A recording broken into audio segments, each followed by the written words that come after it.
신경으로 우리의 신앙을 하나님 앞에 고백합니다. 전능하사 천지를 만드신 하나님 아버지를 내가 믿사오며 그 외아들 우리 주 예수 그리스도를 믿사오니 이는 성령으로 잉태하사 동정녀 마리에게 나시고 본디오 빌라도에게 고난을 받으사 십자가에 못 박혀 죽으시고 장사한 지 사흘 만에 죽은 자 가운데서 다시 살아나시며 하늘에 오르사 전능하신 하나님 우편에 앉아 계시다가 저리로서 산자와 죽은 자를 심판하러 오시리라. 성령을 믿사오며 거룩한 공회와 성도가 서로 교통하는 것과 죄를 사하여 주시는 것과 몸이 다시 사는 것과 영원히 사는 것을 믿사옵나이다. 아멘. 오늘의 말씀 시편 55편 1절에서 23절 말씀입니다. 하나님이여 내 기도에 귀를 기울이시고 내가 간구할 때에 숨지 마소서. 내게 굽히사 응답하소서. 내가 근심으로 편하지 못하여 탄식하오니 이는 원수의 소리와 악인의 압제 때문이라. 그들이 죄악을 내게 더하며 노하여 나를 핍박하나이다. 내 마음이 내 속에서 심히 아파하며 사망의 위험이 내게 이르렀도다. 두려움과 떨림이 내게 이르고 공포가 나를 덮었도다. 나는 말하기를 만일 내게 비둘기같이 날개가 있다면 날아가서 편히 쉬리로다. 내가 멀리 날아가서 광야에 머무르리로다. 내가 나의 피난처로 속히 가서 폭풍과 광풍을 피하리라 하였도다. 내가 성내에서 강포와 분쟁을 보았사오니 주여 그들을 멸하소서. 그들의 혀를 잘라버리소서. 그들이 주야로 성벽 위에 두루 다니니 성 중에는 죄악과 재난이 있으며 악독이 그 중에 있고 압박과 속임수가 그 거리를 떠나지 아니하도다. 나를 책망하는 자는 원수가 아니라 원수일진데 내가 참았으리라. 나를 대하여 자기를 높이는 자는 나를 미워하는 자가 아니라 미워하는 자일진데 내가 그를 피하여 숨었으리라. 그는 곧 너로다. 나의 동료, 나의 친구요, 나의 가까운 친구로다. 우리가 같이 재미있게 의논하며 무리와 함께하여 하나님의 집 안에서 다녔도다. 사망이 갑자기 그들에게 임하여 산채로 스올에 내려갈지어다. 이는 악독이 그들의 거처에 있고 그들 가운데에 있음이로다. 나는 하나님께 부르짖으리니 여호와께서 나를 구원하시리로다. 저녁과 아침과 정오에 내가 근심하여 탄식하리니 여호와께서 내 소리를 들으시리로다. 나를 대적하는 자 많더니 나를 치는 전쟁에서 그가 내 생명을 구원하사 평안하게 하셨도다. 옛부터 계시는 하나님이 들으시고 그들을 낮추시리이다. 그들은 변하지 아니하며 하나님을 경외하지 아니함이니이다. 그는 손을 들어 자기와 화목한 자를 치고 그의 언약을 배반하였도다.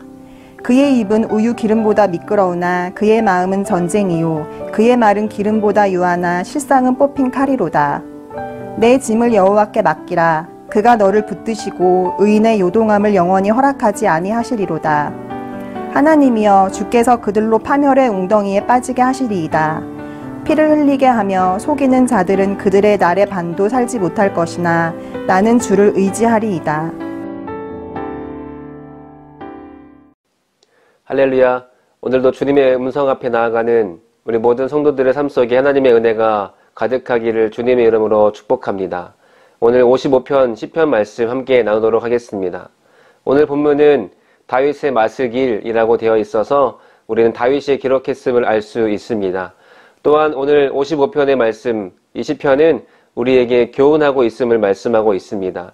다윗은 이 시를 통하여서 많은 사람들에게 이 시를 읽고 들음으로 무엇인가 교훈받기를 원했던 것이죠. 오늘 55편이 우리 가운데 주는 교훈이 무엇인지 함께 나누기를 원합니다.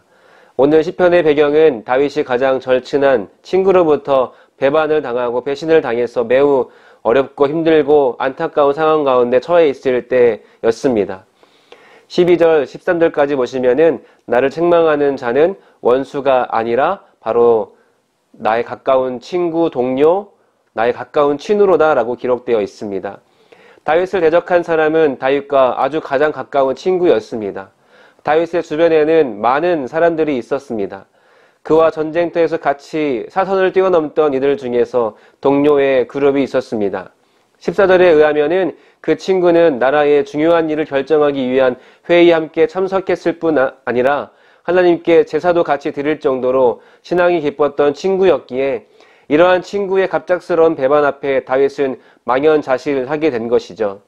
학자들은 다윗에게 이처럼 큰 상실감을 준 친구를 다윗의 아들 압살롬의 쿠데타에서 동조한 아히도벨이라고 추측하고 있습니다. 자신의 친아들인 압살롬이 자신을 배반했다는 사실만으로도 다윗은 공황 상태에 빠졌을 것인데, 자신의 오른팔이자 가장 절친했던 친구인 아히도벨의 배반은 다윗에게 극도의 고통과 고독감을, 외로움을 안겨 주었습니다. 이때의 심정을 다음과 같이 말하고 있습니다. 내 마음이 내 속에서 심히 아파 사망의 위험이 내게 이르렀도다. 두려움과 떨림이 내게 이르고 공포가 나를 덮었도다. 다윗 그는 자신이 할 수 있는 한 최선을 다해 자신의 삶에 하나님을 중심으로 모셨고 하나님을 경외하는 삶을 살아왔기 때문에 자신이 왜 이처럼 자식으로부터 또 친구로부터 배신당하는 비참한 상황에 처해야 하는지 하나님께 원망을 할 수도 있었습니다. 하늘을 나는 비둘기가 폭풍과 광풍을 피할 피난처를 찾듯이 다윗도 자신에게 엄습해오는 이 공포로부터 피할 곳과 안주할 곳을 찾아야 했습니다. 그러나 지금 다윗은 자신에게 닥쳐오는 폭풍과 광풍으로부터 몸을 피할 피난처가 시급한 것이 아니라 하나님과의 관계 속에서 피난처를 찾아가고 있다는 것이죠. 하나님이여 내 기도에 귀를 기울이시고 내가 간구할 때에 숨지 마소서. 내게 굽히사 응답하소서. 내가 근심으로 편하지 못하여 탄식하고 있사오니. 그리고 3절 이하로 자신의 심정을 하나님께 토로합니다. 그렇다면 다윗은 하나님을 어떤 하나님으로 인지하고 있기에 믿었던 사람으로부터 배신당하고 쫓김을 당하는 절망의 순간 하나님께 자신을 의뢰할 수 있었는지를 살펴보겠습니다. 첫 번째 16절 말씀입니다. 나는 하나님께 부르짖으리니 여호와께서 나를 구원하시리로다. 어떤 대상을 믿는다는 것은 그 대상에 대해서 내가 알고 있음이 전제되어야 합니다.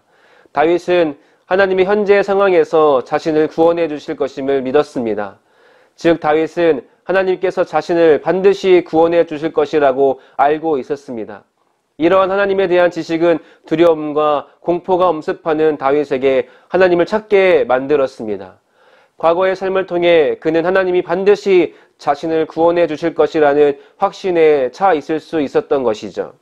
두 번째 17절 말씀입니다. 저녁과 아침과 정오에 내가 근심하여 탄식하리니 여호와께서 내 소리를 들으시리로다. 두 번째로 다윗은 하나님께서는 자신의 기도와 간구를 지금 듣고 계심을 알고 있었습니다. 이 믿음은 1절과 2절의 외침과 상치되는 것 같지만 17절의 믿음으로 1절과 2절을 해석한다면 하나님은 지금 이 순간 내 기도를 듣고 계시며 간구하는 내 모습을 안타깝게 지켜보고 계시며 반드시 내게 응답해 주실 것입니다로 할 수 있습니다. 사도 바울이 역시 우리의 기도 생활에 대해서 쉬지 말고 기도할 것을 권면하고 있습니다. 만약 하나님이 실존자가 아니라면 우리의 기도와 간구는 그저 공중에 흩어져 버리는 공허한 소리에 불과할 것입니다. 그러나 하나님은 살아계시고 지금도 우리 가운데 함께 하시기에 우리의 기도를 하나님께서 하나도 빠짐없이 듣고 계시다는 것을 우리는 잊지 말아야 합니다. 세 번째 18절 말씀입니다. 나를 대적하는 자가 많더니 나를 치는 전쟁에서 그가 내 생명을 구원하사 평안하게 하셨도다. 세 번째로 다윗은 하나님은 평안의 근원임을 알고 있었습니다. 5절의 두려움과 떨림과 공포에 휩싸였던 다윗은 하나님께 기도하면서 하나님께서 구원해 주실 것임을 믿고 의지하는 순간 그의 마음속에는 하나님으로부터 오는 평안함이 가득해진 것이죠. 배신의 쓰라림, 그것이 커다란 괴로움 가운데 처해 있던 다윗의 마음은 하나님께서 주시는 평안으로 말미암아 안정을 누릴 수 있습니다. 우리가 주님께 기도할 때 우리의 모든 기도를 들으시고 주님은 우리 가운데 평안함을 허락하시는 분인 것을 여러분 기억하시기 바랍니다. 네 번째 19절입니다. 옛부터 계시는 하나님이 들으시고 그들을 낮추시리이다. 그들은 변하지 아니하며 하나님을 경외하지 아니함이니이다. 네 번째로 다윗은 하나님은 뿌린 대로 거두시는 분임을 알고 있었습니다. 즉 다윗은 지금 자신을 배반하고 왕좌의 자리에서 유기양양하게 있는 이들을 향한 하나님의 진노가 곧 있게 되리라는 것을 알고 있었습니다. 23절에 하나님이여 주께서 그들을 파멸의 웅덩이에 빠지게 하시리이다. 피를 흘리게 하며 속이는 자들은 그들의 날에 반도 살지 못할 것이나 나는 주를 의지하리로다. 다윗은 시편 50여편을 통해 현대를 살아가는 우리에게 몇 가지 교훈을 제시하고 있습니다. 무엇보다도 하나님을 바로 알고 살아가야 한다는 것입니다. 하나님을 믿는다면 과연 내가 믿는 하나님이 어떤 분이라는 것은 우리가 바로 알아야 한다는 것이죠. 하나님에 대해 바로 알아야지만 하나님을 올바로 믿을 수 있기 때문입니다. 내 마음대로 내 생각대로 믿는 것이 아니라 성경에서 기록하시고 우리 가운데 역사하신 주님을 우리가 바르게 알아야 바르게 믿을 수 있는 것이죠. 하나님은 우리의 구원자 되시며 과거와 현재 그리고 미래 그 어떤 상황에서도 우리를 구원해 주시는 영원한 구원자이신 것을 알아야 합니다. 왜냐하면 하나님은 우리의 기도와 간구를 듣고 응답하시는 살아계신 실존하시는 분이기 때문입니다. 살아계신 자로서 지금도 실존하는 자로서 우리의 처지를 속속들이 다 알고 계시는 그분께 나아갈 때만 우리는 하나님이 주시는 평안 속에 거할 수 있습니다. 더 이상 우리에게는 근심과 두려움이 있을 수 없습니다. 오히려 나를 대적하는 상대방이 지금 근심과 두려움에 더 쌓여 있는 것입니다. 왜냐하면 하나님은 셈하시는 분이시기 때문입니다. 지금 우리를 대적하는 사람과 상황이 무엇입니까? 오늘 살펴본 다윗처럼 하나님 앞에 우리를 불안과 좌절에 휩싸이게 하는 우리의 모든 어깨에 짓누르고 있는 모든 것을 내려놓으시기를 바랍니다.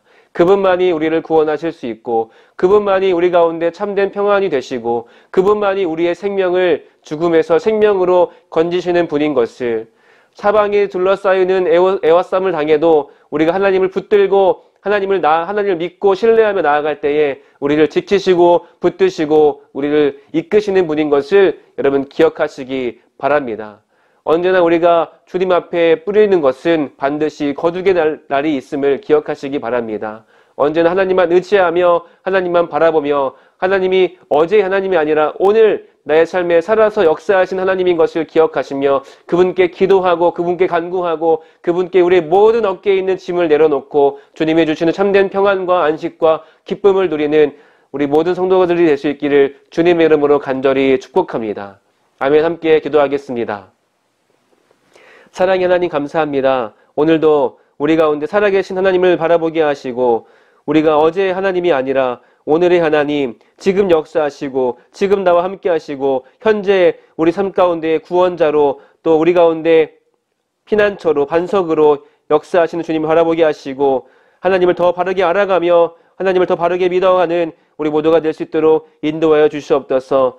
어떠한 고난과 어떠한 고독함과 어떠한 외로움과 어떠한 시련과 어떠한 위기 가운데서도 우리가 하나님을 신뢰하며 나아갈 수 있도록 인도해 주시고 오직 주님께만 나아감으로 하나님이 주시는 참된 평안과 안식과 기쁨을 누리며 살아가는 우리 모두가 될 수 있도록 인도하여 주시옵소서. 감사드리며 살아계신 예수님의 이름으로 간절히 기도드립니다. 아멘. 주님이 가르쳐주신 기도로 예배를 마칩니다. 하늘에 계신 우리 아버지여, 이름이 거룩히 여김을 받으시오며 나라가 임하시오며 뜻이 하늘에서 이루어진 것 같이 땅에서도 이루어지이다. 오늘 우리에게 일용할 양식을 주시옵고 우리가 우리에게 죄 지은 자를 사하여 준 것 같이 우리 죄를 사하여 주시옵고 우리를 시험에 들게 하지 마시옵고 다만 악에서 구하시옵소서. 나라와 권세와 영광이 아버지께 영원히 있사옵나이다. 아멘.